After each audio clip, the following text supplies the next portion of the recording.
So, welcome to another exploration into consciousness, into higher consciousness with the Earth Nouveau Hub. And today we're going to play a little bit in those higher levels of consciousness. Oh, no, actually, we're just going to see how everyone is feeling after the energy consciousness shift that we've just been through, how you're doing with all of it, what new awarenesses have coming through, what sort of tips and techniques can we pass on to each other to make this whole thing slightly easier. And then, also maybe talk about higher levels of sovereignty. So we're going to kick it off with Tanya, because you were saying something. And now I totally forgot what I said. No, get me started, Martina. I can't remember what I talked about. There was somebody you have received an email from, which you haven't Oh, received. yeah. So there was a lady called Tia Kumara who used to run the group I Am Avatar. And I haven't seen an email from her for a long time, 4 years maybe. And there were two guys she used to work with who are now split off doing their own thing. But she sent a message about this sort of solar cosmic flash that she received information on. And that, as we've been talking about the separation of densities and the separation of these timelines where there's like a lower vibrational timeline that's happening and a higher vibrational timeline. It's like this energy split, this wheat separating from the chaff. She was talking about that great solar flash sort of coming and resetting the lower and the higher timelines in a way that's going to really transform the earth and also humanity. And it's almost like I'll post the link after we to the YouTube after you post this on Earth Nouveau. But it was just kind of really interesting. It kind of reminded me of a little bit of, trying to create fear with sort of a doom and gloom scenario. But she wasn't really talking from that like fear-based perspective. She was just talking from a more like informative, this is what I'm being shown by what she calls a God drop, which is information coming from her higher source self, and showing her like visions of this sort of new earth and maybe some of the chaos that it's going to take to push us out of the old energy. And it's interesting. I talked to Cynthia a lot, my friend Cynthia, who you guys have seen on Earth Nouveau before.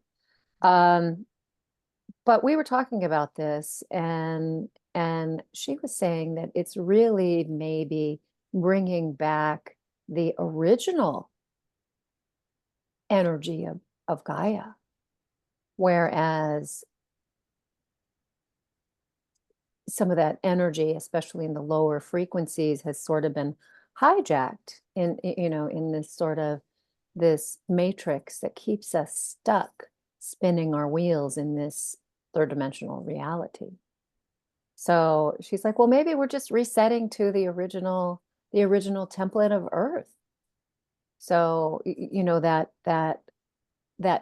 I don't know, I call it the dark matrix that seems to sort of be pinned on to sixth dimensional and under, that is like reversed and polarized and running us in circles, keeping us focused on the matrix, running on the hamster wheel, working, coming home, working, coming home, working, coming home. Right. So I just thought, I've been kind of pondering that over the last week since I saw that. And yeah, it's just kind of aligned, but not aligned with some of the things that I've been seeing. It almost seems like the chaos is just the awareness of this other matrix that's sort of pinned on to this original blueprint of the 15-dimensional time matrix. Well, I think you're spot on with that. And I think this is also certainly for me, something that I've started re-looking at, that entire reset. And I mean, that solar flare, it's already happened, and we're always working backwards. Some of us, whoever splits into that earth or the other earth, or into the different frequency earths, is a bit faster in accumulating the new awarenesses or not. And for me personally, it's definitely this last solar eclipse and everything has definitely brought up that like, I think it was I listened to Linda, and she said she made that lovely sentence. She said the personality is, or the identity is, being thrown back into the monad. And that's exactly how I felt. I mean, I wouldn't have expressed it that way, but I felt that huge expansion of the way I intellectually understand the mission, why we are actually here, or at least why am I here. A much bigger understanding of, the hologram and the source relation and all of that. And it just basically pushed out all the old way of mastery. And when I say pushed out, it hasn't made it redundant, but it's like, okay, this is the basis. This is the basis: self-healing, self-mastery, sovereignty, what we've been doing over the last couple of years. But now what is the next level? And for what purpose have we actually been doing all of this? And this is, I think, the awareness that is coming in now, and everyone gets it on a different level at a different time. It's already there. If that solar flush is coming in now or yesterday, it's already all happened, because everything's happening. Past, present, and future is happening at the same time. It's just a matter of, when are we tapping into it? When are we ready to tap into it? And the main thing by having tapped into it has been the realization of what's coming in from others, and what I am drawn to in reading is that higher level of sovereignty. And as you say, Tanya, it's got nothing to do with fear, but it's really an acknowledgement of the dark agenda that has manipulated our light body matrix, absolutely, the entire matrix. And frankly, this is not a fear statement. This is a given. This is the whole reason why we're here. That's why we created this ascension machine. This is why Gaia has called in all those, champion souls for us to dissolve the karma, so that we can finally go onto this dharmic path. And the dharmic path, for the majority of, well, no, speak for myself, for me is obviously, getting back into that interstellar advanced civilization, because this is what humanity is actually really all about. And I think Dr. Stephen Greer said it, we're about 100 years behind. We could already have our galactic citizenship and be out there traveling and being able to do all the teleportation and the levitation and all of those cities, as he calls them, the Vedic cities, SIDDHIS,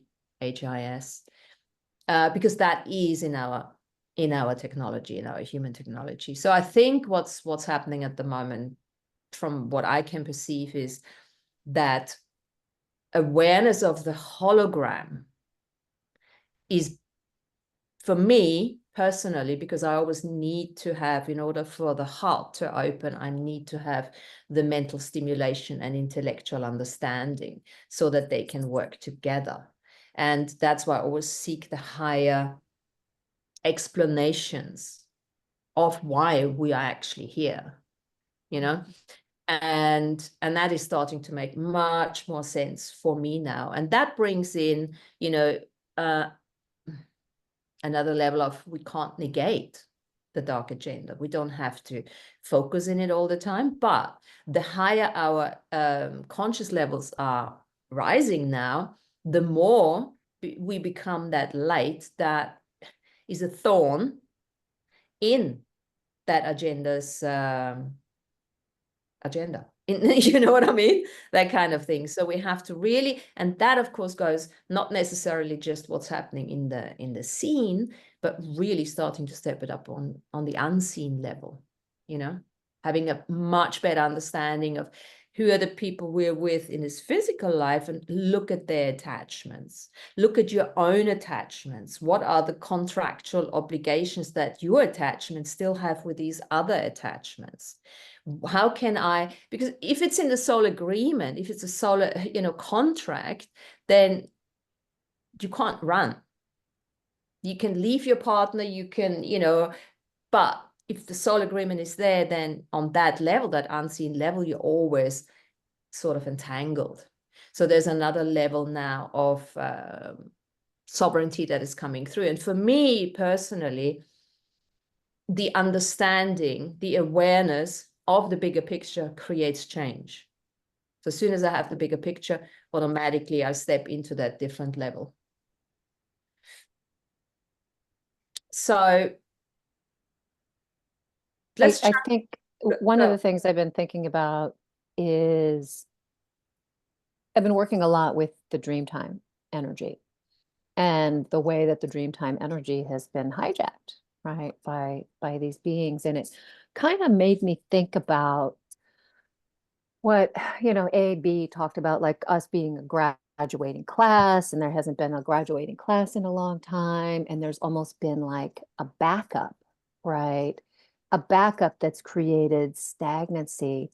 And listening to, David Icke's book, The Trap, one of the things he was talking about was that, ring not pass in the sort of lower fourth dimensional energy, right? So this energy that's really hard to break through, and it's created sort of like this stagnant clutter, like in these lower frequency dimensions, which are really, like, if you think about like dimension harmonic one, which is dimensions 1, 2, and 3, and dimensions 1 and 2 are really sort of reserved for Earth's operations. And then that third dimension is where humanity was kind of like stuck in that trap. So then you can sort of like create an acupuncture pin of light to your direct monadic connection and the pure heart of Earth, of Gaia, and create a punch hole through that ring. And so many punch holes have been created now that really those beings controlling that lower dimensional energy have lost control of a lot of the system. But one of the things where there still is control, and my team and I have been working on deconstructing this, is the Dreamtime energy. And so, like, as I've been witnessing my dreams, I'm always like walking through all of these different places that are just like trashed, totally cluttered with old furniture and cars and different. I mean, I was in one of my dreams the other night. I was in this, I don't know, it was like a condo, like a 5-bedroom condo that I was staying in with some people that I knew. And each like bedroom, it was just like the furniture was just tossed. Like the dressers were upside down, the beds were up against the wall, all there were no covers, there were no, it was just like, okay, like we're going through and we're cleaning up the clutter in these lower frequency dimensions. I always think of myself as part of the cleanup crew. And we're doing that in the dream time as well. So just to re-echo what you said, Martina, the more we can connect to our direct connection to source, our source code light, to the pure, heart, pure source heart of creation, and just let that energy trickle down through our central chakra channel and ground, then we create this almost like pillar of light, this column of light where we are the starburst within the center of that. And as you see that nice sunburst, if you think of like your energy field having the capability to shine brightly like that, I don't know, it's just very exciting to me to continue this work and continue like helping to guide, my clients in a wider perspective. Yeah. This is a perfect example of, the bigger picture, the bigger and the next level of, some people would call protection, the next level of sovereignty, that connecting directly to source. And yes, we've done this before, obviously that's always in the back of our minds. But as we were building the I am, the fortification of the I am, of our personality that had a sovereignty to it, it was a different energy. It's almost like, and I always called it, even in my book, I called it the lower realms of personality. And now the next level of, if you want to call it protection, at that level, I cannot call it protection, but I can call it sovereignty. The next level is that connection directly to source. And almost like we were always saying, the bridging, like last time we said, you're building the I am. Then you realize I am that I am. And then you sort of let it dissolve again into the monad. So when she said, let the identity dissolve into the monad, that made perfect sense. The other thing is an example with that, which was a confirmation, a lovely one. I'm just doing the Dr. Stephen Greer 5-day ET blah blah via the CD5. The C5, yeah, via the computer. And whilst I'm totally out of time and everything, I overheard him talk yesterday, because obviously because of the work that he's doing, working a lot with that manipulated, light body matrix and the dark agenda. He's obviously, his focus, he's right in there. So he's getting attacked quite a bit because he is so well known in that place. And he was giving the story of that 1 month where he was consistently attacked at 3:25 in the morning with some, I think he called it psychotronic or scalatronic, whatever, weapons that rendered him sick every time for an entire month, until he almost gave up on doing what he was doing. And because of his, level of awareness and consciousness and his meditative state of, capacity that he's been having from day one, he actually got to that level that he could see the handler, he could see the operator who was attacking him. So, and then what he actually said was very much in line with what we were just discussing. He said, okay, so what I did was I dissolved into the sea of consciousness. I dissolved myself because that's where they can't see you. So there is the fortification of the I am is super, super important in order to get out of entanglement and to start learning about who we really are. But then he was then saying, in order not to be seen, to be detected by the system, he dissolved himself on the consciousness level through meditation back into, I think he said, the sea of consciousness or the ocean of consciousness or something like that. And I thought, how interesting is that? This is how he wasn't detected. He couldn't be detected anymore. At the same time, he was very aware of the handler. But he said he was a young boy, they're using slaves for that. They had no idea they have no idea what they're doing. They're working with his weapons. They're just executing orders. And through meditation, he basically forgave him and said, I forgive you. And that was it. After that, there was no more any attack, because that operator basically stopped. He said, I'm not doing this anymore. And he said, the unfortunate thing with these things, these people, these are people. Yeah. This is not like ATs, bad AT. These are actual people that work with that technology that is available to us because we've been shooting down ET crafts for 70, 80 years now. So we have all that weaponry. Yeah. He said there are actually, in dream time, they have weapons. They can suck your astral body out whilst you are lucidly dreaming.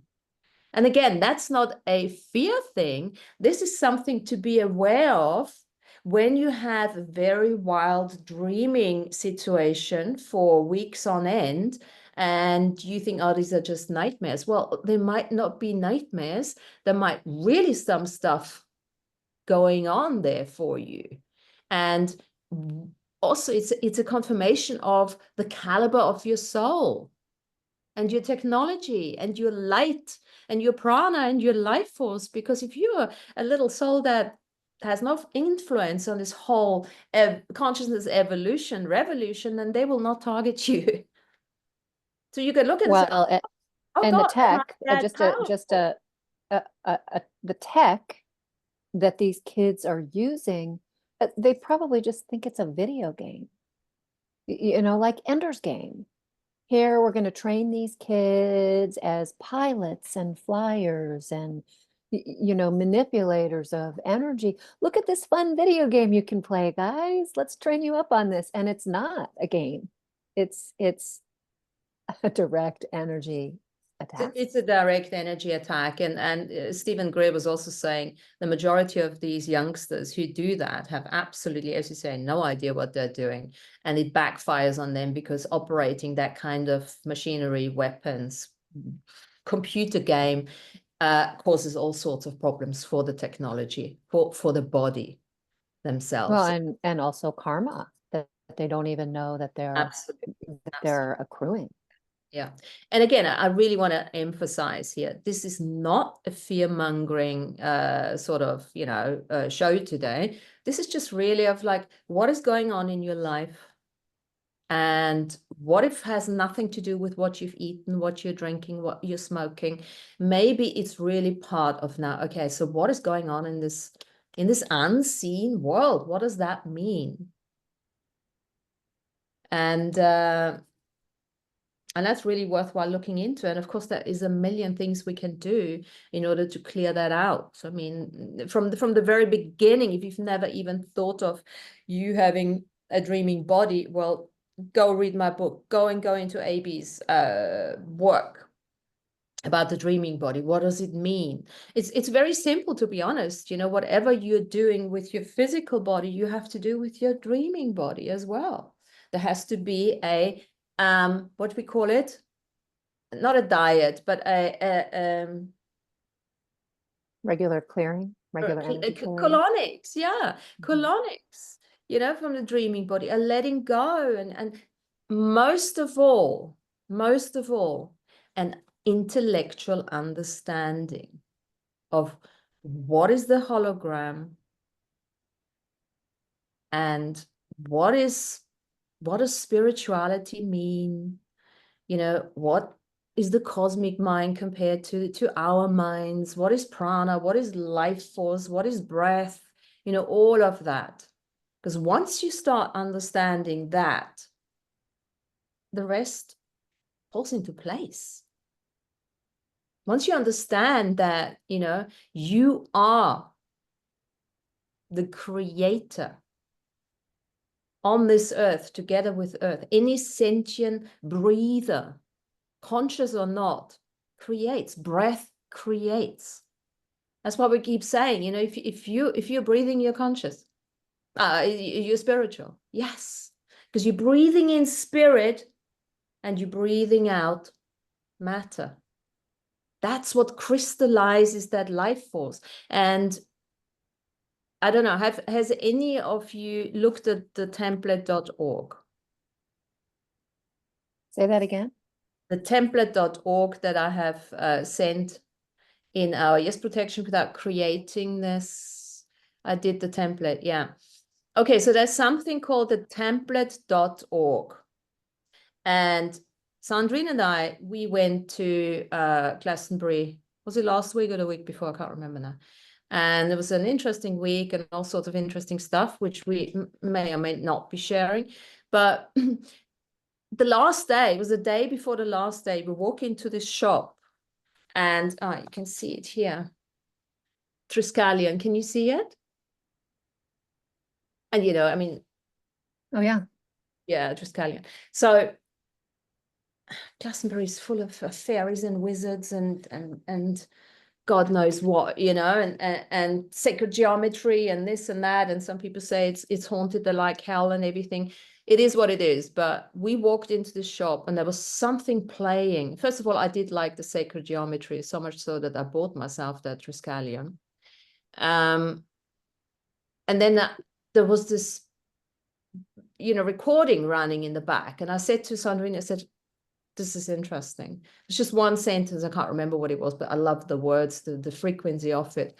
And we spoke to the guy, right? And he said, it is called thetemplate.org, thetemplate.org. And it's available on YouTube for free. And it's been recorded, I don't know, ages ago.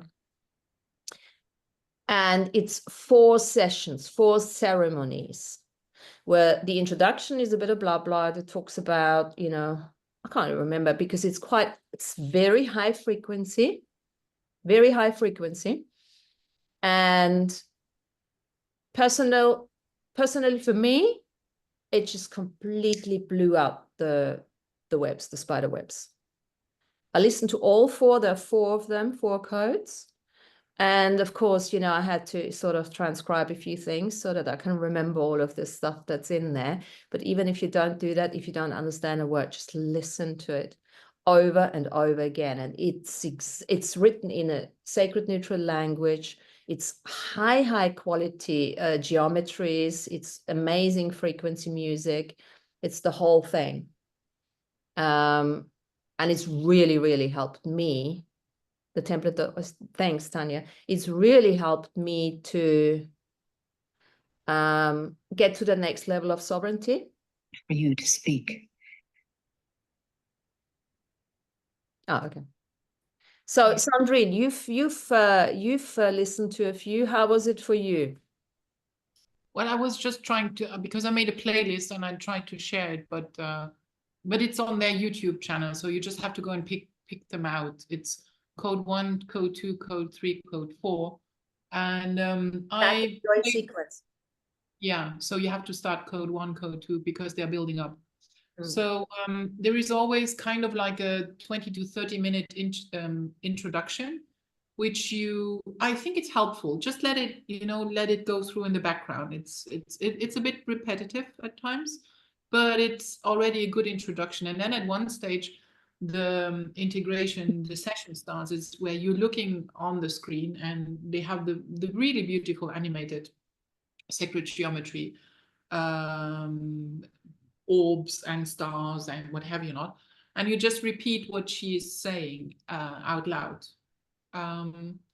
Yes, it is very interesting. The first one was a bit mucky going through. The second one was I was like, okay, there's something happening, and I felt my third eye was buzzing that moment. And then when I came to the third one, that had me in the biggest reaction of it all. My root chakra was on fire, honestly. I was like, okay. Very interesting. I had a lot of tingling energy going through me that I somehow needed to, so I tried to remain within the session, within the ceremony, to just go through with it. And yeah, but that had me into this real opening of just like Tanya was referring to, where you're grounding. And I was like, it was really the root chakra in me. It was not even the creative. It was really the root one, which was just on fire and tingling. And I was like, okay, I'm sucking myself literally into the earth in a sense. And the fourth one, when I did that one, it was more like, okay, you're already in the flow. And I felt very, very light after that one. I just commented to Martina about that. I feel like there is something that has opened up for sure. What it exactly is currently, I cannot say. I just felt I'm feeling lighter. It's also because, just like Martina said, that week that we passed, it was a very interesting, and it was also a very energy war in a sense, because it took me 1.5 weeks to actually get back on to where I am without being snotty, without having aches, and to just getting into the flow again. And I think this is something that we need just to be more and more aware of again. And I mean, we have talked about that again and again. It's these protocols that we should really apply, be it the cleansing, be it the just yeah, you said about the just cleanse yourself. I'm not meaning that you have to cleanse yourself inside and out all the time, but just like try to get back into your rhythm for where you feel the best, in a sense. And I think that is when you also apply your own protocols of what do you need to do when you want to get back into yourself. So that was important for me, because I feel like myself again, in a sense.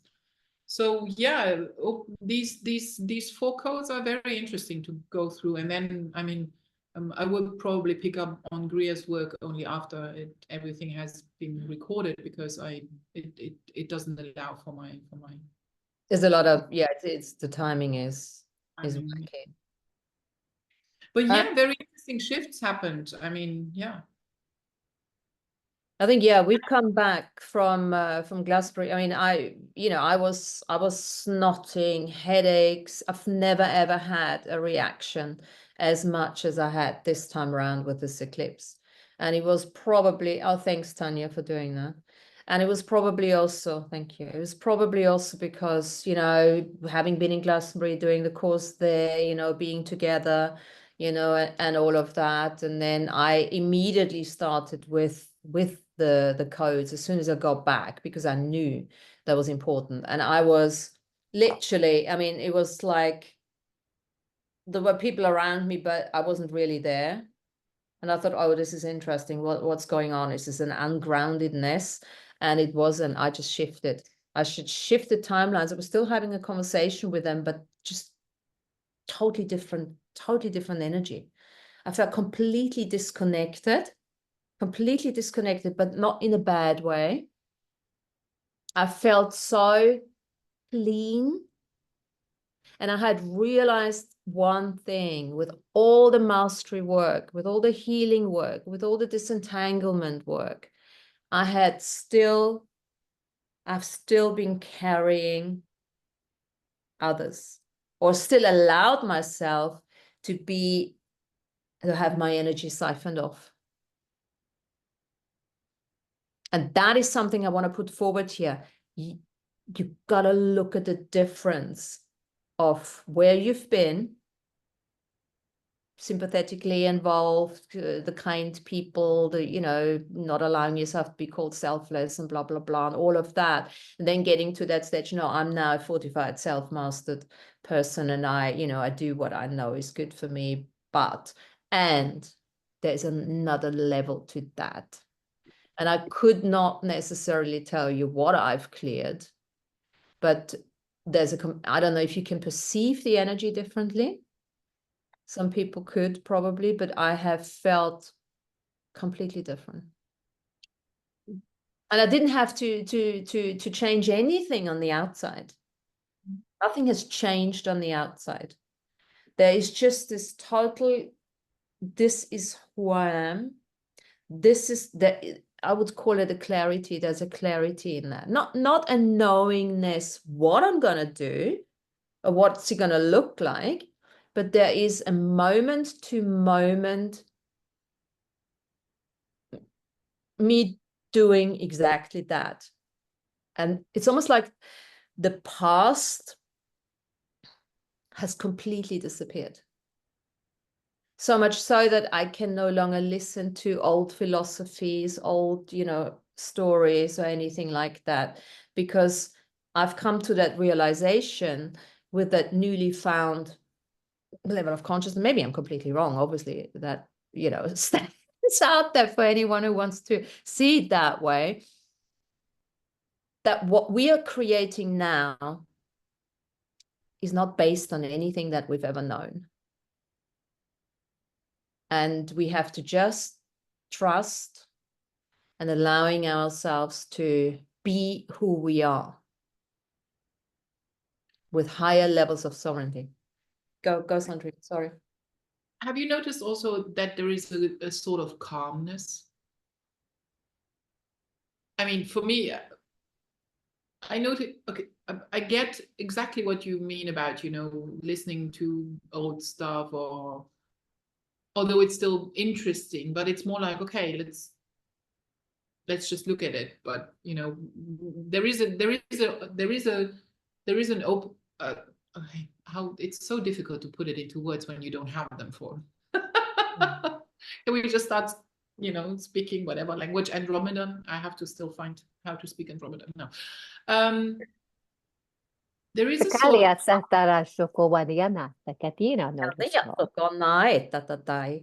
You'll know. You'll just know.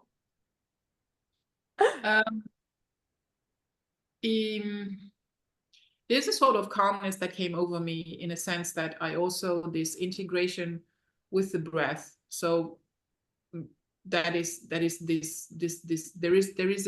an exchange happening all the time. And every morning when I open the blinds and I look in at the sun, or with the sun, so my eyes are actually closed, but I'm just conversing for 2 seconds with the sun, I felt there is something, there is no another conversation happening at another level, in a sense.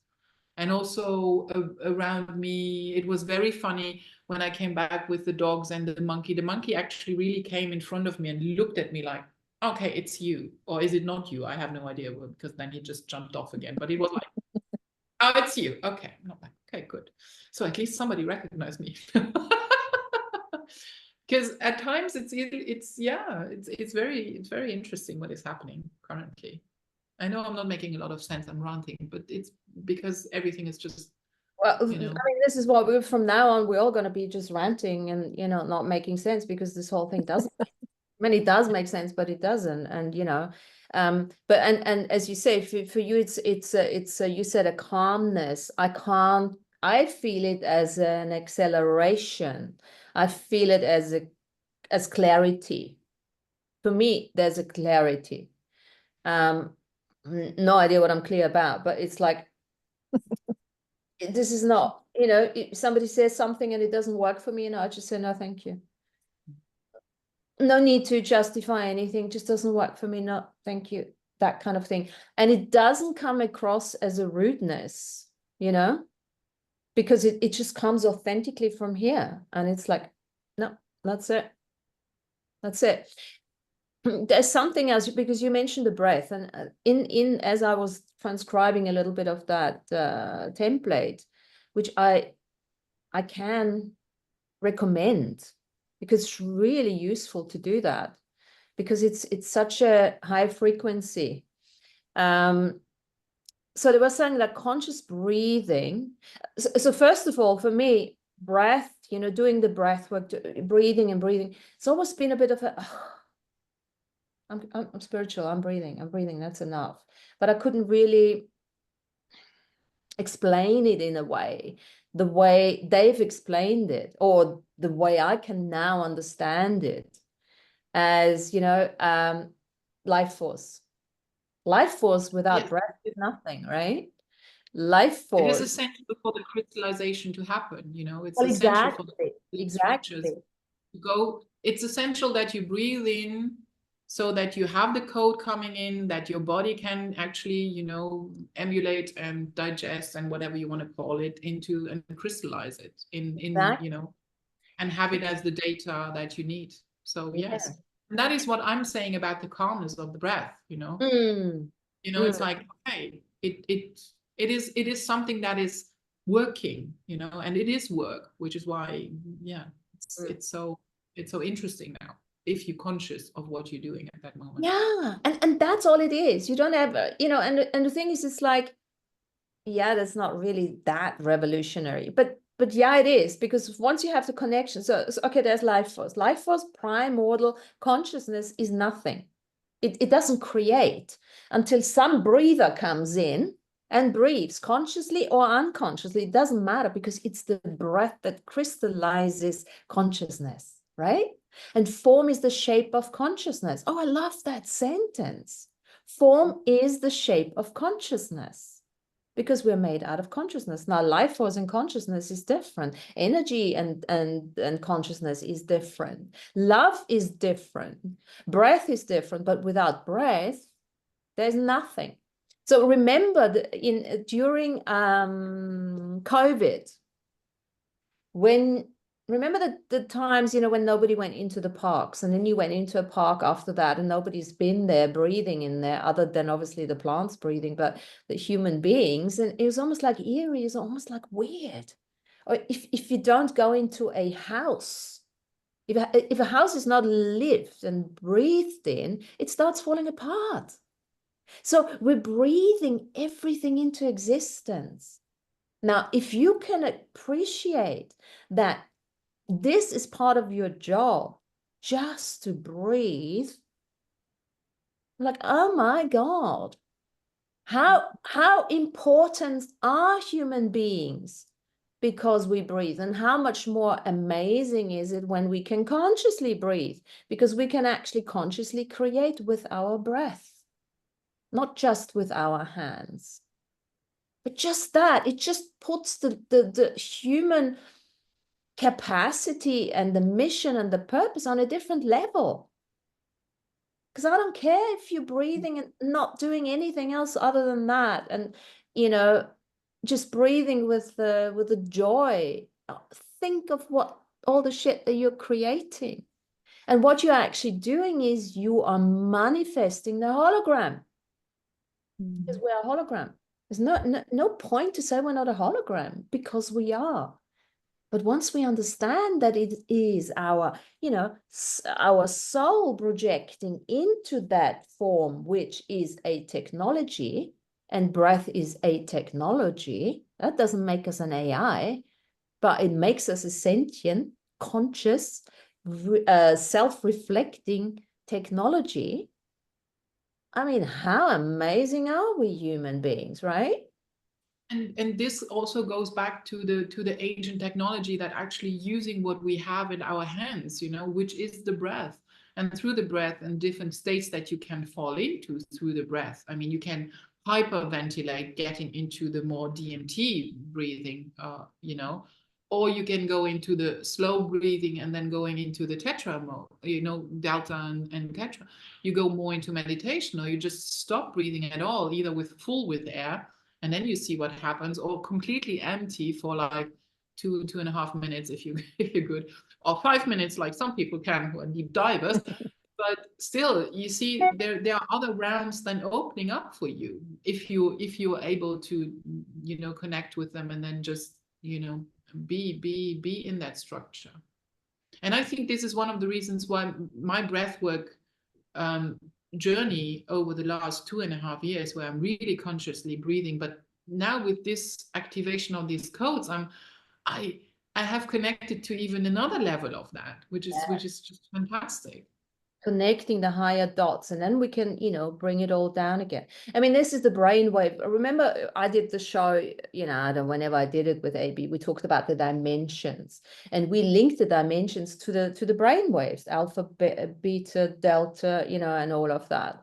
And that was exactly that. As we are breathing, as we are adjusting our breath, consciously or unconsciously, we are going in and out of the different dimensions, right?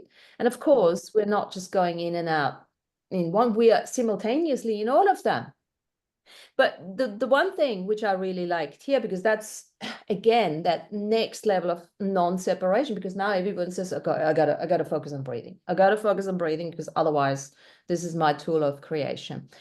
Well, conscious breathing is not a discipline, but a way of being. And I love that when I heard this. It's in fact the process of holographic infusion, a movement that has no beginning and no end.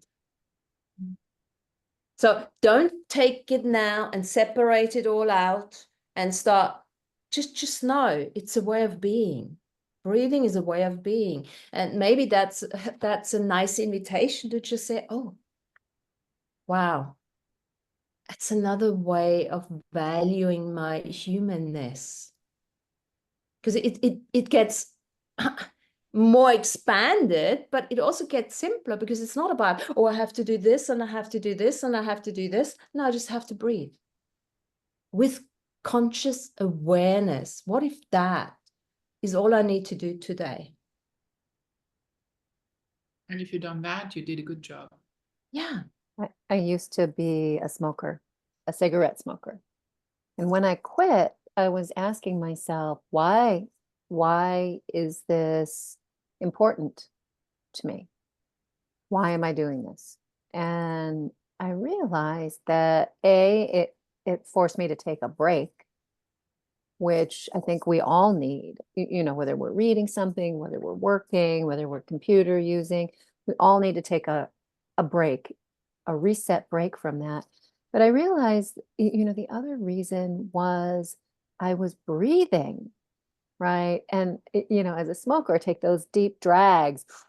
You know, maybe you can smoke that whole cigarette at once, but but I realized that I wasn't doing that in other times during my life. I was only doing that when I was smoking. So I just let go of the cigarettes and just started walking around the block and breathing.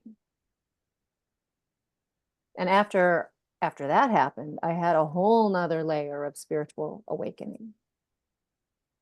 So there's definitely, you know, and the breath also meets you where you are, right? So that was, you know, 25 years ago. And now with the breath work, it can bring about, you know, that next wave of spiritual transformation for all of us, you know, because we're shedding layers, we're shedding those lower frequency layers and you know, rising up in dimensionality and frequency. Yeah. Now we've got Mary here and Lana. I don't want to, you know, talk over everyone just because I'm a bit excited. That's all right, Martina. Good to have you, Mary. What is your experience with the last eclipse and all this, what we were talking about? I'm really interested in what you're talking about. I find that subject fascinating, and listening to you, Martina, describing the breath. And as I was listening to you, I closed my eyes just to feel what you were saying. And I started wondering what it would be like if we could observe the energy of all of humanity breathing. And a wave-like energy came to me, you know, the exhaling and the inhaling and the exhaling and the inhaling. And I know we don't all do it at the same time, but there must be some sort of synchronicity to it all the same, I feel. And I also feel that the breath has both movement and stillness, because in the you know, as we inhale, there's a pause, and then there's the exhale. So we're all the time kind of in and out of that space of movement and stillness, movement and stillness. And I remember doing something one time on the seasons and on, you know, in relation to the breath, because of course the trees and the plants all breathe as well. And they were looking at it from a seasonal point of view, that it's like in the spring, there's a huge inhalation of breath. And then in the summer, there is, you know, and it goes on into the summer where you have everything blossoming. And in the autumn, there's the exhalation where everything starts to fall. And then in the winter, there's the pause, because everything has stopped. Really, a lot of growth stops in the winter time. But I thought it was an interesting symbolism, I suppose, for the seasons and how they work. In relation to the equinox, it has just been both manic and calm all at the same time. I do experience the calmness that Sandrine is talking about. And I think that I go into that space, actually, the more manic I get. I actually think that while I can be really, really busy and everything is just going, I go into a place of utter calmness. And I have been in that for months, but I have been really super busy as well for months. But it hasn't, it has been, I've enjoyed marrying those two energies. And I have stopped, you know, putting pressure on myself to be doing something that might be seen to be more spiritual or whatever, because I know that what I'm doing, if I'm doing it in consciousness, and I am most of the time, is spiritual in itself. I don't need to do another thing. And what you were saying about you just here to breathe, and that's if we never did anything else, just did that and did it consciously, we just change everything we do, whether it's just a walk down the road or whatever it is, you know, it's so that's their sort of my thoughts in a nutshell. Brilliant, brilliant, because you just bringing the seasons into this is such a perfect example. You know, when you in the beginning, when you said, you know, we're all breathing, everyone's breathing, and how can we know that we're all breathing in unison? And everything everything that we have created on this planet, including with the planet, is a result of our breath, is the result of our breathing, because that's what it is. The breath crystallizes the manifestation. Yeah. I was talking, and you also brought up the marriage bit, which is beautiful, because the breath is the marriage. No, well, it is the marriage between the spirit and matter. It brings it together. That's where matter and spirit, without breath, there is no creation. Yeah. And somebody was asking me the other day, I was talking about, you know, the pyramids being a hologram, just talking about, you know, holograms, everything's a bloody hologram. So, you know, like and of course the question comes, so yeah, but a hologram you can't touch, right? So how does the hologram become a tangible thing, right? Well, whoever created those pyramids were breathing, right? So we create ideas, thoughts through our breath. We crystallize the hologram. Yeah. And that was just like I didn't have the answer at the time. And I said, well, it's a perception. It's the levels of your perception, because on some level, everything is energy, right? So you can say, you know, you got the tangible, the manifestation and everything, but I couldn't really explain. And then when I listened to the temple, it was like, of course, it's the breath. Everything we breathing life into, be this an idea, be this a painting, be this, you know, one of the lovely things, or Sandrine are knitting. Well, it's the breath that creates everything. It's Mary was talking about that wave of breath and listening to the human unity of breathing. I was thinking also about the monks chanting Om, right? That sounds like one solid long Om. And I felt like the breath is like that too, although each monk is chanting in his own cadence or her own cadence. We're breathing in our own cadence and awareness. And I'm breathing in while Martina's breathing out, and Sandrine is, you know, somewhere in the middle. You know, we're all creating that solid liquid wave of light action with that breath, just like the monks create that solid sound of Om. And you just said it now. It's the breath crystallizes the life force, the prana, into the color, into the light. So that's the light language. Breath is part of the light language. So whatever we do, whatever we breathe, there is a language behind that. It doesn't have to be expressed in words. It can be expressed in colors, but that's how it's all coming together. And if there's nobody there to breathe, then it's primordial consciousness, right? It's just primordial consciousness, which is great, expansive, but it's boring. There's nothing happening there. That's why we've come in. That's why we've been called in to be on this planet, to co-create, to breathe the earth and allow the earth to breathe us. We are the earth's sensory organs. So this is that connection that is so complex and yet so simple.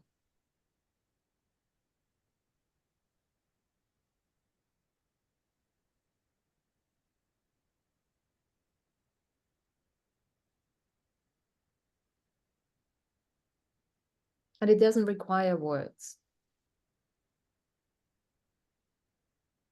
And this is also why when you make up, you create in your imagination. You literally create in your imagination through just being the breath. And eventually it becomes a manifested thing. And of course, you know, our human technology before we got manipulated, and what we're going back to now, after all the karmic resolution and the realization of, you know, the hijacking of our light bodies and all of that, we're going to take that back. So we don't have to wait for a linear progression in order to manifest things, but we can just materialize them like this. And we don't need, like Stephen Greer says, you know, if you have a real ET craft, there are no bolts in it. There are no different parts that have been assembled. It's a pure materialization. That's how you know the difference, if it's a man-made replica or if it's a real ET1. And that's got consciousness to it. Remember the consciousness drive Aby was talking about. I think we said that before. These are these ships, these crafts, whatever you want to call them, they have a self-healing capacity. Like us, we have that too. All we need to do is believe it. I mean, it goes beyond belief, obviously. But if you can understand it, if you can intellectually grasp, but just play with the idea without saying this is BS, because, you know, our physics, our scientists haven't proven that yet. There's so much out there that we haven't been told that they've already proven.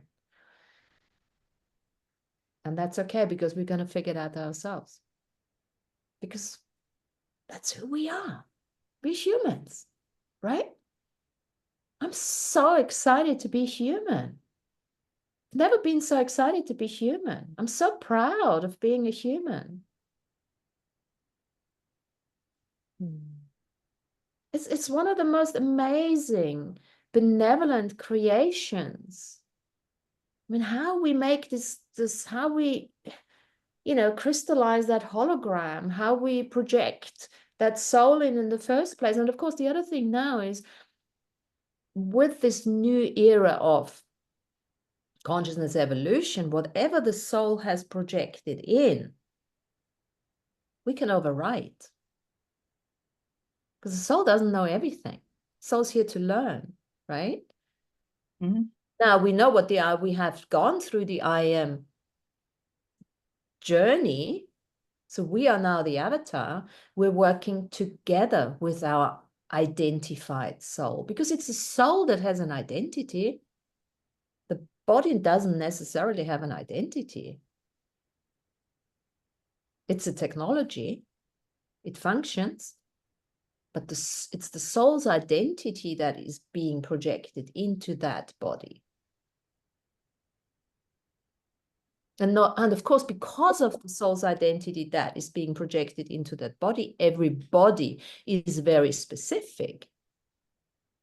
That doesn't mean the soul is not more important than the body. This is also where the shape shifting and even the face shifting, you know, can come in, and personality shifting, which is why when you change, you know, something awful happens to you or something, you're very, very mad, people completely, you know, I don't recognize you, because it's like, that's not the person that I usually look at, you know. So there is a shifting then also that is happening, because at the level of your soul, I mean, in a sense, that is where you probably then shifted somehow. And that is what is manifested also on the outside. Yeah, the level of consciousness, you know, the soul operates on, and that everything translates, because the form is created, the hologram crystallizes depending on the level of consciousness. And so many, and again, that's also an understanding, because so many think, oh, the soul is the most important thing. Well, it's not the most important thing. It's very important, because yes, otherwise we wouldn't be here. But it's a co-creation. And this is why we've been going on for years and years about the soul shards and soul fragments and fractals within our own soul identity. And then, of course, you know, every single one of us is a fractal of the one, the monad, the source. So it's like when you get stuck on this level of 3D here, saying, you know, you're looking at the symptoms instead of, you know, messing about with the symptoms, you can go straight into the soul identity. And from there, you can go even further. And go straight to the source. And that's the invitation. Go straight to the source, because that's where all our fractals come together. I've been reading, rereading this book called The Winged Pharaoh, which was on our reading list for Egypt. And it's a book that was written in 1937 by Joan Grant. And she, it's categorized as historical fiction, but she calls it a past life memory. And so she is a woman who is descended through the pharaohs in the first dynasty, which was like, what, 3000 BC, roughly. And she gets trained as a priestess of Anubis. And the priest who's teaching her, you know, and her father teach her about all of these levels of like the consciousness. And when they talk about the soul as the Ba, they call it the Ba, that you only need the soul when you're incarnating on earth. And after you're done with your earth lifetimes, you don't need that anymore, because it doesn't, it's not, it holds the spirit into, you know, that energy matrix of fractalization in this dimensional reality on earth. But once you're not needed on earth anymore, you can just go back to the monad, to the pure spirit. So I think that was just a really beautiful sort of explanation of the soul. Yeah, that beautiful. That's the building of the Rainbow Bridge. Now, the Rainbow Bridge is a big bridge, a long bridge. So you can choose to maintain your soul identity and even stay in form in the astral world. So many souls roaming around in the astral world, right? All the different layers of astral worlds, you know, for years on end. Not that time is, you know, outside of time and space, within certain time and space, you know, levels. It's a bit like also with the ghost. If you want to, you know, remain as a ghost, then you maintain your soul identity. But as you say, Tanya, at a certain level of soul awareness, you just go back all the way along the Rainbow Bridge. And then from there, you say, okay, cool, I'm going to hang here for a little bit. Because it's no longer that primary consciousness now, it's that enriched consciousness that we've all created through our millions of lifetimes, right? And then from there, of course, we're going to be bored in no time, literally. I mean, And then we're Earth is really where the party is, right? fuck this, let's get out of here again, Yeah. or become a star. Well, we are all stars anyway, but or become a planet, and just have different sort of experiences like that. So if you haven't listened to the template.org yet, to all 4 codes, do it. It's really cool. It's really cool. And what else?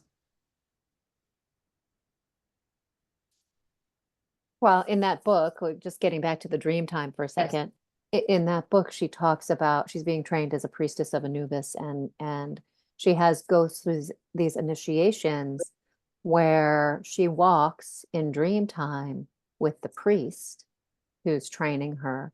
And then they have this, she has a table by her bed that's made of wax, and each night she rolls it out so it's smooth. And in the morning, she writes down what she did in dream time. And one of the things I noticed with, that 3100 to 3000 BC, it's when that first dynasty of Egypt started, that it didn't seem like the dream time was hijacked then. So it's just an interesting observation of how she explains her travels, her astral travels, going to different people who need healing, going to different people who need resolution, right? And helping teach them lessons in that dream time space. And they talk a lot about walking with your loved ones in the dream time who have passed away. So it seems like now, I mean, again, not to bring up the gloom and dooming, but it feels like that energy is not really available to us right now. So, I've been, like I said, working with my team to help clear that out and get that freedom back, because it is a freedom to be able to dream and astral travel and to fulfill your purpose, whatever that may be, and learn and, walk with higher frequency spiritual energy in that dream time. Yeah, or even connect to those that you have lost. I mean, okay, I think there has also been an industry constructed around grief, especially in the industrial age and in the industrialized civilization, or even Western civilization. Because in nearly all the other civilization, also some that, especially Asia, it's like, okay, you are grieving that we have lost you, but you are now with the ancestors. So when the ancestors are venerated, day in, day out, you give them food, you give them incense sticks, to survive where they are. I mean, and you burn paper clothes for them, on New Year's Eve, because they need something new to be walking in. Right? And there is a whole different concept of being with your ancestors and those that have left you. And I do believe that also in the past, that we have been more connected with those that we have lost, in a sense. Okay, it's the grief and it's a shock that they are not there anymore, but they are not gone. They are still there. Just connect with them. I mean, not into the sense, I'm not saying that to the denying them that they are not there, but that they're physically not there anymore. That is okay, it's obvious. But in a sense, you can still go and connect with them. I mean, like Jen also, the last time she was talking about the dog that she has lost, but there is another one that came in and she knows it's the same, it's him in a sense, but just in a different way. And I can connect very easily to the frequency of my grandfather, because we were very close, and I know that he has never left me, in a sense, so this is it's comforting also, in a sense, but you have to take it with a good, with the right mindset. Well, mindset, that's really what it is. It's a level of understanding, because grief and death and loss and all of these concepts are going to be concepts of the past. once you start realizing that there's no such thing, you've never been born, so you're not going to die. You're here all the time. You're just changing form. You can probably, grieve the loss of a certain form. Yeah. But the soul sentience remains available. It just depends what kind of level of consciousness you wanna connect through. And I think even that with, once we understand that duality was useful to perceive the good and the bad and the negative and the positive, for us to get back to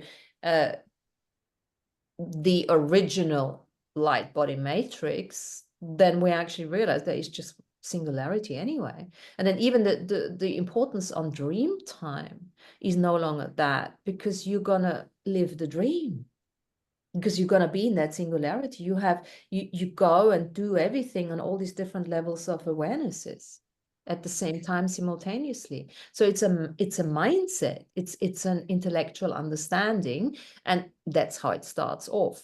But then of course you got to experience it as well, or sometimes don't need that understanding and go straight into the experience, but then they can't voice it, they can't express what they're actually doing. It's neither here nor there, it's whatever works for you. Yeah, there's so many things, as you say, Sandrine. I mean, it's like, all these industries gonna just totally disappear, because none of that is actually, but then for what purpose, right? What are we going to do then? What are we going to do with our lives after that? Why are we still here breathing? Well, we have to go beyond the planet. We have to enjoy the planet with a completely different attitude and level of awareness. We will enjoy each other. We will value each other, as breathers, as benevolent creators, as humans. But then, what are we going to do with that? Well, we're going to go out there. And it's happening anyway. It's not just us saying that. Everyone is talking about, 15, 20 years, this world is going to be completely different, depending on where you're at. And then, of course, we can't, we have to bring in the splitting up of the earth, because some people will have no idea what we're talking about. We will never see them. They will live in whichever way they choose, whatever timeline, they want to reside on. But the different worlds have already formed. So when people are saying, oh, you're talking shite, it's like, well, not necessarily. You're just on a different earth. I was like, okay, I understand. No, of course you don't understand, but that's okay. No, you're not in that bubble of reality. Just not there. And that's okay. I'm not saying mine is better. Maybe you need to, experience that love that you have come here for, to struggle through something to find that unconditional love. Oh, God knows what else, what other karma you have. It's got so big, it's got so expansive, it's got so exciting. Be excited with me, people, because I feel like it. Yeah, I agree with you, Martina. It is very exciting. It is. The energies in the last year really have taken off, really in a direction that I haven't known before. And it's very hard to describe it, but you're describing it beautifully. And Sandrine and Tanya, you're all putting lovely words on it. I really can't add to it, but it is very exciting. And I do feel very excited. And I feel very delighted that I'm here and alive at this particular time. Really delighted. And I think that the world is our oyster. And as you talk about, the way that we're transforming and the dreamer and the dreamed, as Andrew used to talk about back in the day, Martina, we become the dreamer and the dreamed. And that's so exciting when we can dream something into reality. And, there's no limit to that, like really, I don't know what we're going to create. And that's also exciting. The not knowing is exciting. I don't need to know. I just need to keep going and find out. And not knowing where we're going to. So Yeah. this manifestation secret has changed completely, because there is no attachment anymore. I know we kept on saying this for years, oh, don't be attached to the outcome, but you're still thinking, fuck this, I want that, right? And in divine timing, but now this has fallen away. Yeah. Like, Yeah. it really has fallen away, because there is a different knowingness that if it's not that, then there's something else. There's always Yeah. something. That it's a different kind of trust, or I use the word surrender. Surrender keeps coming up a lot. That word surrender, and I didn't realize how much more surrender I had to do. Because you always think, oh, control freak, surrender. I'm not a good, I'm in allowance, but it's a different kind of surrender, Yeah. isn't it? It's Yeah, like there is. Yeah. of And trust. there's a freedom in it too, in that kind of surrender. Yeah. And a kind of relieving ourselves of a burden somehow.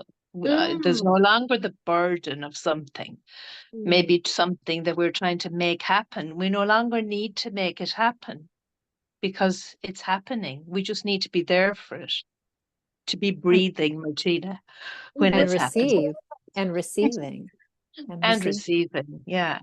Receiving. Yeah. And I see what all the work we did on receiving, I think that is paying off big time. That is paying off big time, because receiving is super, super important. And that, trust is still a word I can use. Surrender, trust. Which other words, Sandrine, did we use in Glastonbury? Was there anything else that came up for us?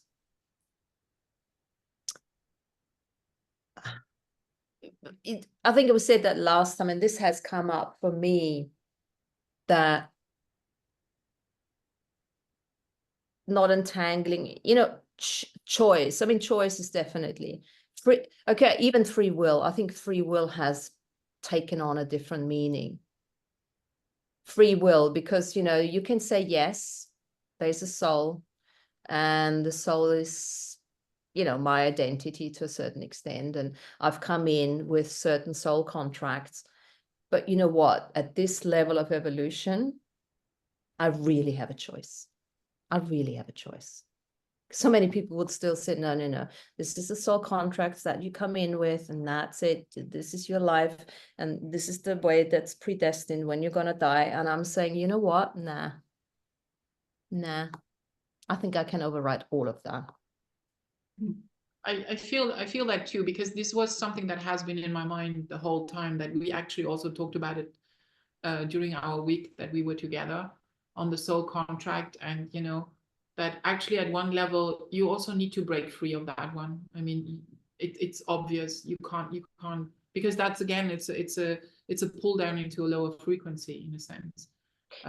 It might be, as long as, okay, once you have cleared out that you have a soul contract, you're already at a different level of consciousness. Okay, but if you then get rid of that one and make it a ceremony and just burn it and say, no, I'm just going, like you said, freewheeling. You just know, I'm freewheeling. That's what I want to do. It's you mentioned the free will, yes, but then you also mentioned the freewheeling the last time that we spoke. You said, no, I'm doing this one, and I'm like, right, that's really what we need to do, because it's no longer significant. So what if I die next week? Okay, literally. I mean, talking. I'm not going to feel like when it happens right there and then, obviously. But you know what? If I look back at my life now, and I've always had that, I don't do regrets. I have absolutely no regrets. Yeah. And as soon as you take out the significance of something, am I going to die in 10? It dissipates, and all of a sudden you have choice. You can really express through free will. Because free will in a manipulated matrix is not free will. Remember? We all said, oh, we have free will. Well, it's not true.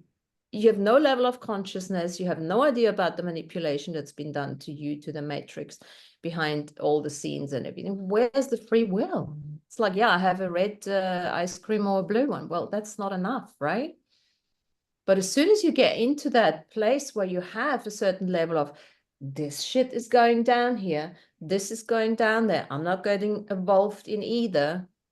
I just choose my joy. I choose what works for me. It's like what feels joyful. I mean, that's what we keep going back to that, because that's the thing at the end of the day. What's blissful for you? What is fun for you? Mm-hmm. Joy for you. And just keep doing that. Yeah. Don't And make it. when you operate, I think, from that place, all the choices are always is good choices. And it's not that I think there's good and bad choices. I don't think that. I don't think that there's a wrong choice. I think that all the choices were all good and the right ones at the time.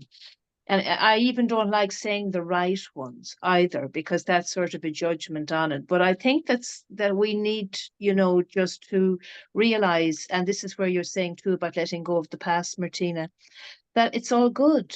Everything, it was all good. We just chose what we chose at the time, and that was all good. That was what we needed at that particular time. It's kind of trusting in the journey, trusting and allowing for the manipulation that we were working through, at the time too. Because as we go forward, there are a lot of choices, and there's no heaviness or no burden around which one. We just make them as they come up. Yeah. I mean, I take it to the extent that we wouldn't be here if there wouldn't have been a manipulation. We wouldn't That's be right. here, Yeah. right? Yeah. That's why we came, to sort it out. So Yeah. what's the point? What's the point of having like all this hoo-ha? Oh my God, well, yeah, that's why we're here, right? To sort it out. And we're all solution chicks. Even though, no, let go of the solution. No, well, yeah, that's why we've come here for a solution. For the earth, for the galaxy, for the universe, for everything. And, I mean, obviously, listening to Dr. Stephen Greer talk, it is that's obviously not a question if there are any or not. The problem is the manipulation of the people on this planet, and beyond that, actually shooting them down, replicating their crafts, using their technology, for the wrong reasons. All these hidden covert sort of things that is now threatening not just the planet Earth, the humans, but all the other more advanced civilizations as well. The solar system, the galaxy. Yeah. Yeah. But having said all that, we know everything's happening at the same time. So the past, the present, and the future. And we've heard it so many times, and we can feel it. Yeah. I mean, I'm not somebody who can channel all this stuff through, but that I can feel that it's good. We're good. We've done it. We've got through it. Now it's just for us to remember, to remind each other it's okay. Now it's really, I mean, we're already there. We're just here to have some fun. All this is just fun. I'm no longer doing this because, I'm here to be a peacekeeper or anything like that. I'm just here because I want to have some fun. Finally, she found her fun. No fun, joy. That just experiment and have, we've done the hard work's done. But of course, that kind of analysis and talking and sharing is fun for me. So yes, that's why I keep doing it. Yeah, and I think it's important to also then just bring that down to a really practical day-to-day level, right? Finding the joy in the little moments, finding the magic, the magical manifestations in the small things. I noticed on my car one of the little like tire air caps was missing. I'm like, what happened to that? It fell off somewhere, who knows where. So I thought, oh, I'll just look at my bicycle and see if I have one that I can take off my bike, and I'll get it somewhere else when I ride my bike. And my bike, those little spindles were a different size. I was like, ah, well, okay, now I need to find one of those.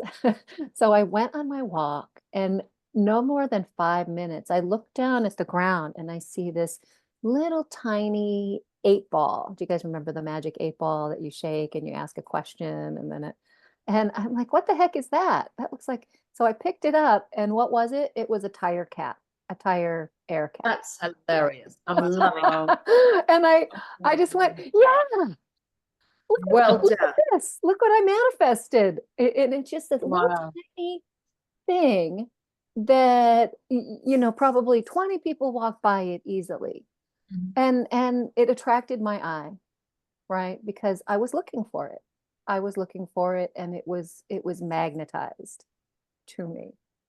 So, you know, thank you, Magic 8 Ball, for showing always the magic in the little things. Thank you. Love it. Or you just manifested it, Probably. molecularized it out of nowhere. Yeah. How Voila. magic, right? Magic 8 Ball tire cap. Absolutely. Oh, fabulous.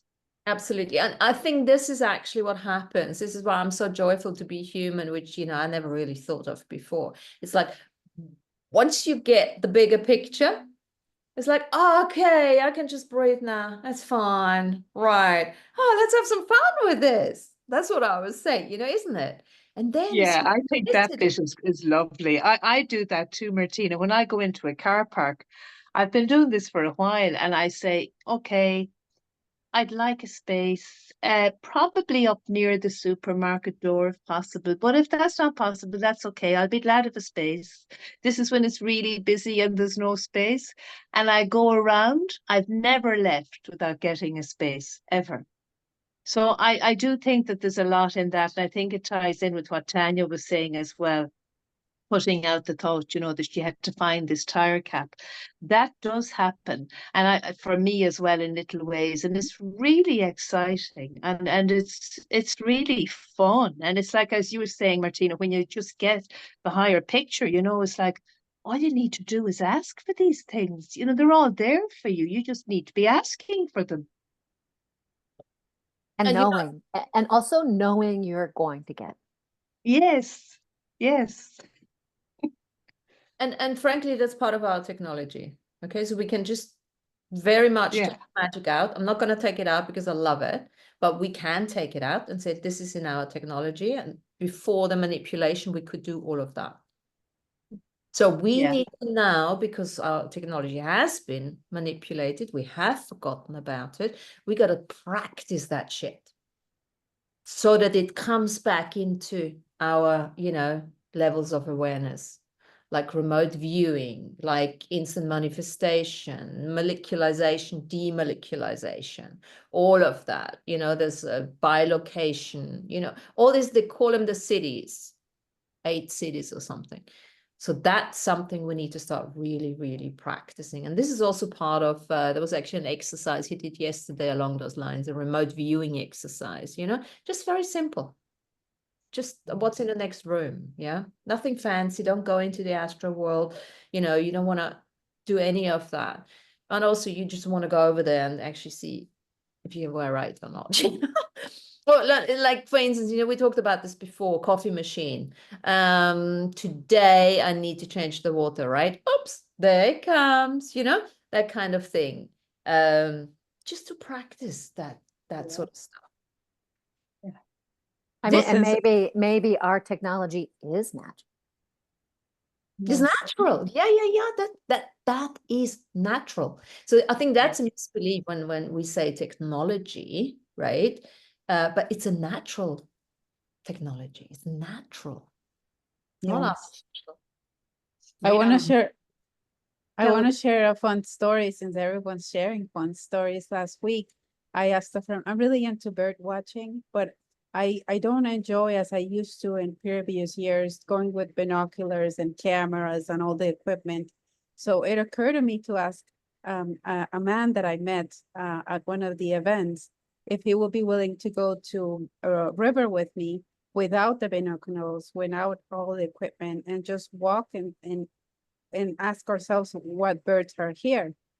And he said, I've been wanting to do that forever with someone. And I said, well, it's the moment, so let's do it. We had a wonderful time together, a wonderful time together. No cell phones, no nothing. We just walked down the river and we told each other which birds were there. And also we also asked other things, like, for example, which birds want to be seen right now. And we found out there were a lot of birds that we will bring out our binoculars, and they were private in that moment. They didn't want to be seen. It was a wonderful experience. Bird watching the new way, the Earth Nouveau way. Ah, beautiful. And you know what a great choice. You asking somebody to do this with you, and the right person as well, who could actually receive your request.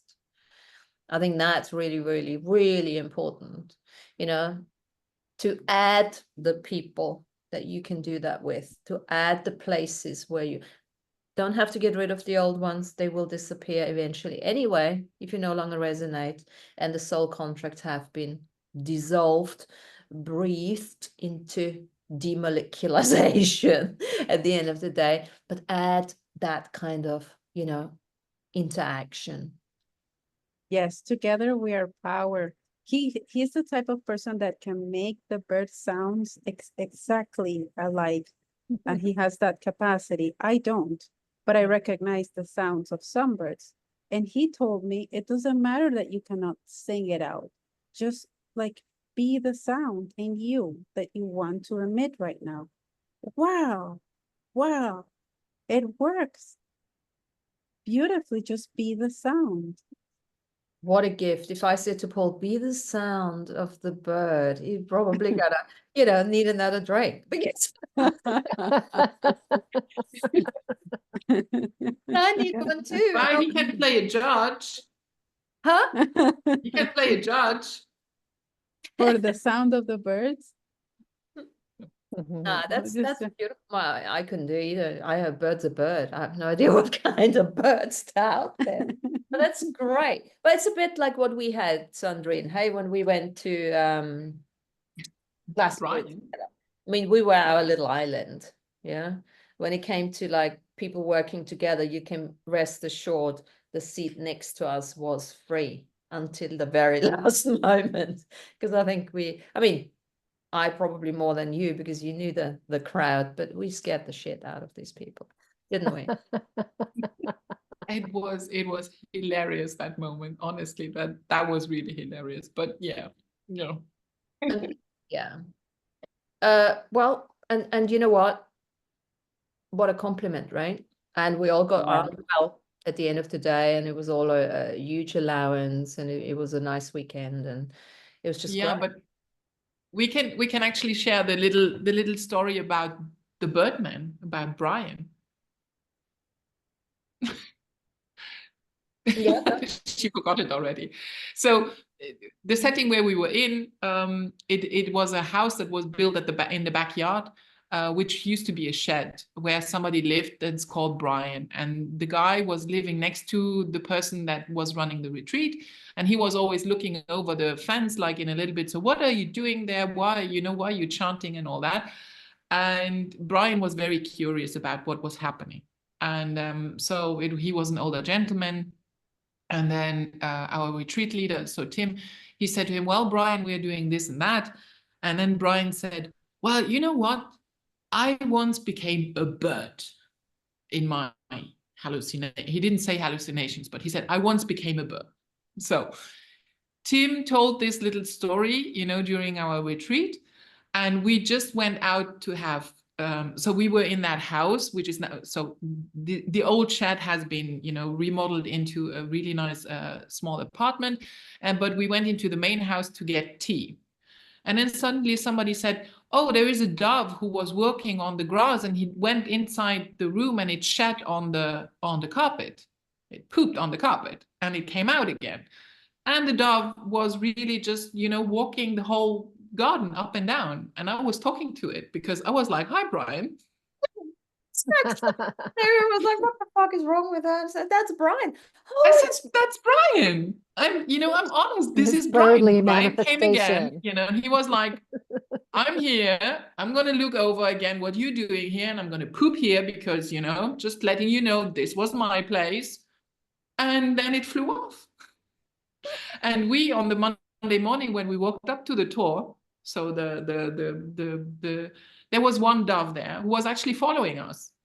And then he was also flying, you know, just right in front of us. And then he flew up all the way up to the tour and he was sitting up there like, you know, I'm the man of the world. And I said, hi, Brian. yeah. You're all right?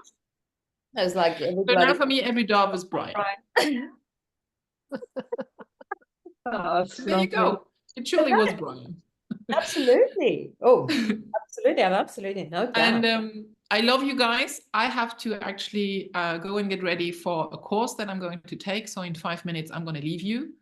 Okay. And we want to know And, about this course as you go along because it's a 1-year course and we are here if you need any what do you call these guidance. practice on insight. that. What's it Yes. called? Guinea pigs, yeah. Okay, so it's called spiritual coaching and caregiving. Oh, amazing. It's a certified diploma. It's a certified diploma. It's a 1-year course and it's always Wednesdays at 5, my time, 5. Okay, well, we'll let you go and let us know next time how it I was. will be safe. See ya. Bye. Bye. Bye. Bye-bye. The gravity that you were talking about, where you and Sandrine sitting together scared the crap out of people. I think that just really speaks to the power of getting together in community. Yeah. You know, Carolina was doing the bird walk with that other gentleman, and they created that amplified power, right? 1 times 1 isn't 1, it's exponential. You with your power, Martina, and Sandrine sitting together created that energy, the big energy, right? That people were maybe a little hesitant to, you know, enter into or sit next to for fear of maybe electric shock. I don't know. Yeah. But there's, you know, there's gravity that when we come together, especially in person like that, we draw just so much more light exponentially. Yeah. Yeah, absolutely, Tanya. And I also think when you infiltrate into certain places, as a catalyst of change that we all are, it's not about the quantity. It's about the 2-3 people that actually understood what I said, and the others were in total allowance or not, you know, but yeah. And that's what it is. It's like, you know, when we talk about the different earths and the different timelines, and as celestial mediums, we have this capacity to live on all, to choose whichever one we want to be on, you know. Just be aware when you do that timeline jumping or earth jumping, it can come with a toll on your body. And that's something that needs to be reiterated because, you know, your body just, you know, the majority of us here have healer bodies. Even though you don't do any healing officially anymore, the body will reach out. You know, because I felt particularly, I have to say, I felt particularly sick after this eclipse really took me down. And I don't know if it was the eclipse itself or if it was a combination of that, you know, with the body reaching out or the backlash of, you know, that kind of thing, you know. So allowance is good, but authenticity and allowance, it's a tough one. It's a tough one. So sometimes it's just better not to put yourself in a situation where, you know, you don't really get that much out of it anymore, you know. And there's no judgment in that whatsoever. that's really choice, you know? Well, and And it it- goes back to also, discernment and daily practice. Yeah. Like doing the energy clearing, Mm. right? That, hey, body, did I take anyone's energy today when I was in that big group of people that's okay, I'm just going to clear all that out of my energy field and return it to sender, right? Return it to Gaia for transmutation. I don't need it in my energy field. And One of my yeah, go. One of my favorite techniques I've been using lately with myself and my clients is to visualize a broom with bristles made of light, white, gold, silver, glittery, sparkly, clear, rainbow, iridescent light. And the broom just sweeps each of your chakras, sweeps your crystalline blueprint, sweeps your aura, sweeps your house, sweeps your energy space on a cellular level, right? Because sweeping out the old energy or dense energy allows then more light to come in. Yeah. That's fabulous. And actually, I think the more that we do that, Tanya, the less we have to process it mentally. Because I find sometimes if I'm not conscious, as you were saying there, Martina, I just so resonate with that, that we're all healers and we do take on things unconsciously and our energy gets drawn from us as well. And that's not a judgment at all on anybody drawing energy or anything else. It's just that it happens because that's the kind of energy we have as healers. But I think I will practice that more, what you have just described, Tanya. I think it's a beautiful vision actually of that sweeping brush and all those beautiful colors. Because if I don't do that, I end up processing it mentally and I get very tired doing it. And then I catch myself on and realize, oh God, this is what I'm doing. I start thinking it all through and getting it through my system that way, getting it out of my system that way. But that's way more tiring. And I only do that when I'm not fully aware. Yes, you have healing energy. Your first job is to protect yourself in this because we are our own protectors. Nobody else is going to do that. And it's not a judgment on anybody else. But we have to be conscious of who we are. And you also mentioned it goes the other way around as well. If you think about it, it's everything seeks balance. Yes. So if you have a high energy person here and a low energy person here, no judgment, it just might not be in a good Yes, state. yes. Automatically the energy wants to balance Yes. go into balance. So it's like you're not taking this on, but you're actually giving your energy. And this is one of the things where, it was interesting. We were in, so Sandrine's gone now, but we went to the Chalice well in, it's one of those, where they say the Holy Grail and blah, blah, blah is underneath the well. And it was a lady, an elderly lady, and she was taking water, bottled it up. So I started talking to her and I said, so what are you doing? And why is the water good? And she told me a couple of things. And then she was saying that she was a channeler and she ended up in Glastonbury of 20 years now, but she was never meant to be there and blah, blah, blah. So anyway, she channels Mother Mary, she said, but not from not the religious kind of thing. So she was very, very, source connected in a way and not really light workery at all. So and then she just walks up to us and she said, oh, can I say something, right? And then she started talking to Sandrine and she told her that, that she's got this massive ancient energy and she's got these big shoulders and, and she's not carrying, she didn't say that, but she's holding a lot of space for people and then that kind of thing. And then she came to me and she was saying something along the lines, amongst other things, she was saying that my energy is being siphoned off. And I'm like, okay, thank you. It's always good to know. And, it was interesting. You take it as an interesting point of view. And then I looked at that and with the new level of sovereignty, she was right because it wasn't an entanglement as such anymore. I didn't feel that in the old way as I would have entangled and had my energy siphoned off. But I do know that I have a healer body, and, you know, whoever needs it just takes it. And because I'm in such allowance, I just allow it because I've got so much energy anyway, you know.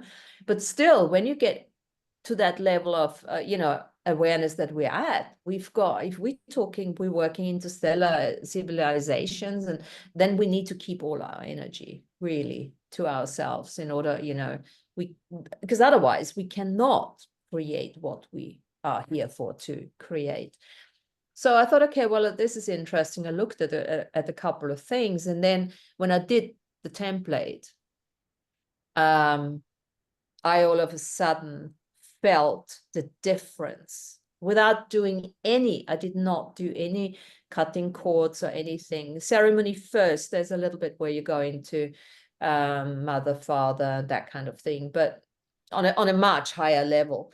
But whatever and I think for me it was the source connection, that another level of source connection that, I didn't even think about this, that I have now connected to, that whatever is floating out is being replenished right away. And I've said that a million times before, and it's easy to say that when you understand it, but you've got to experience that. Because I think when I look at the difference in me now is, have I disconnected some contracts or something? And I haven't. But what I have done is I'm much more source connected now.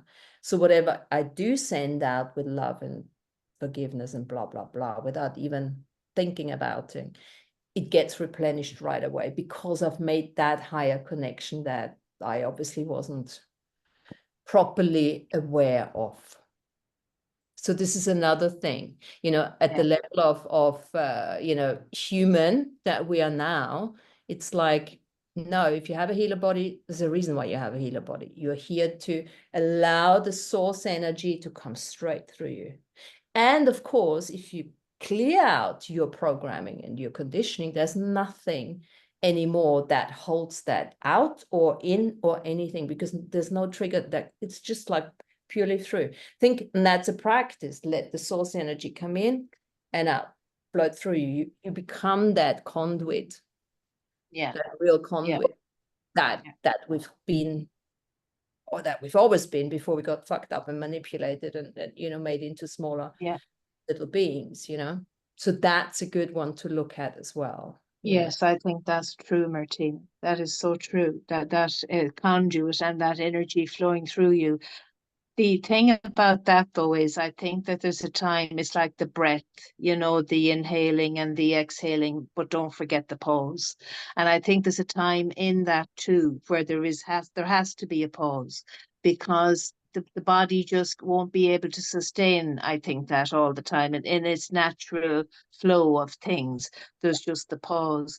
And I suppose that's really, now that I'm thinking about it and thinking about what you've said, that's something that I'm just sort of being aware of, is watching for the pause, and watching for the pause in that flow of energy, you know, that I don't keep flowing it all the time, because I do that unconsciously. You know, I'm not consciously going out thinking about it, and I would be naturally a giver, so I wouldn't think about holding it back.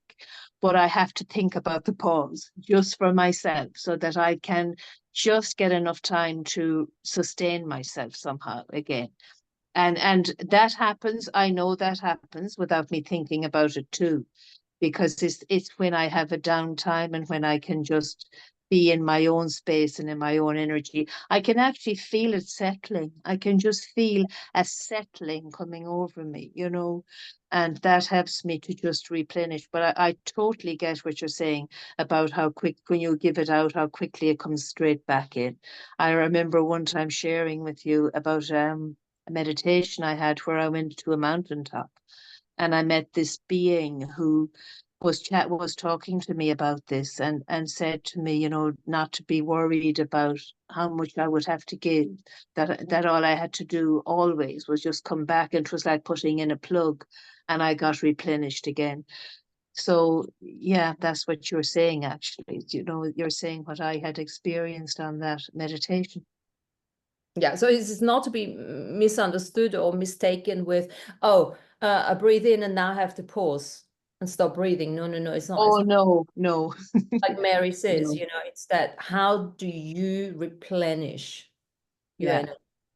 And that doesn't mean that you're completely depleted, but there is a time where you have to pause. And that's why I love what you're saying with pause. It's no, I'm going to get my nurturing what from, like Tanya would probably say, from nature, right? From a nature Yeah. walk, in Yeah. nature and things like Yeah. that.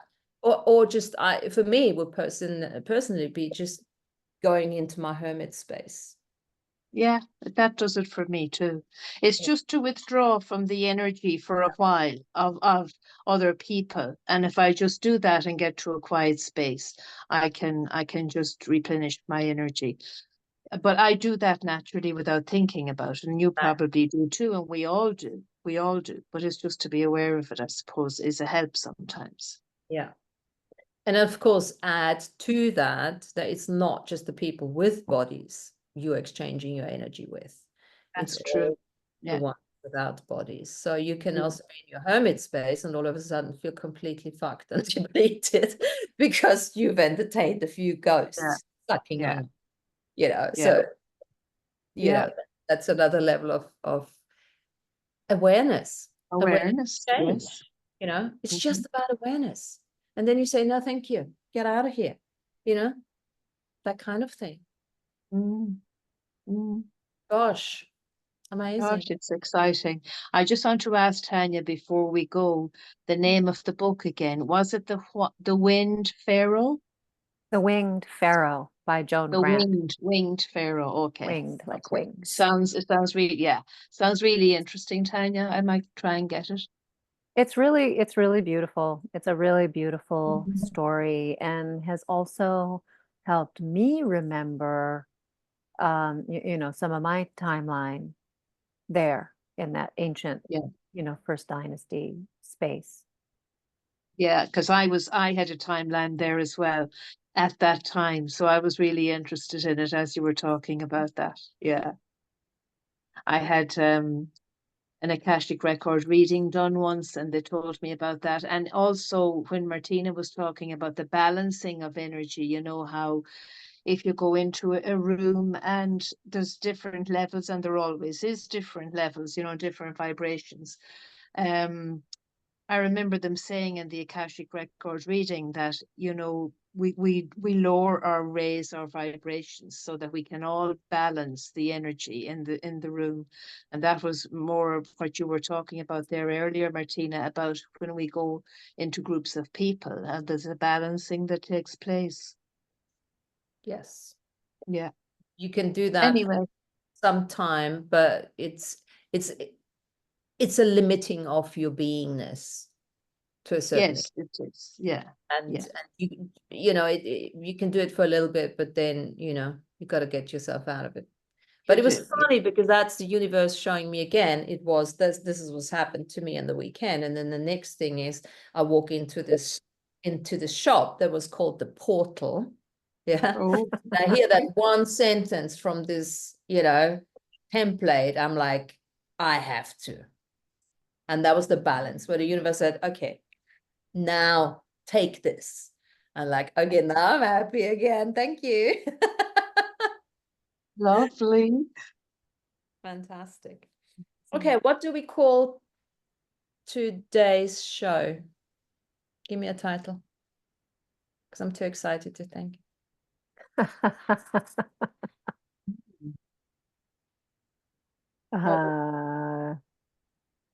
Just trying to review everything we've talked about. I know, I can't remember shit. Normally I make. We started with the breath. Do you remember when I came on anyway, you were talking about the breath and breathing. Breathing. I don't know. The sentence And the that you connectedness said, of that. Breath and sovereignty. Form is the shape of consciousness. Oh, that's so nice. Oh, wow. Title. But anyway, I'll figure something out. Form. Yeah. Girls, please. listen to the ceremonies, and then we can all have a chat about that and see what The happens. ceremony, what is this, Martina? Now the ceremony, I've Template, obviously the template.org, which I posted on Earth Nouveau. all right, I okay, messaged- I will. Yeah, if I all haven't post done it that in the- already. all Just post four. that in the chat again, real quick, so you can just click on it now and go right there. Yes, and start with code number 1. It's on YouTube, it's free, and it's super powerful. Thank you Okay, so much, okay. y'all. Thanks And a million. so see your Thank lovely you so much. faces. do Yeah, it. great to catch up and see where we're at. Loving it. And the recording will go out. And I'll see you next week. Yes, that was lovely. Bye. Lovely to see you. you all. Thanks for Yeah. being here. Thank you. Great to see you, Mary. Okay, thank you. Carol, Lovely to Lana. see you. Bye Bye. bye. Bye Bye, Bye, Lana. bye. Martina. Bye.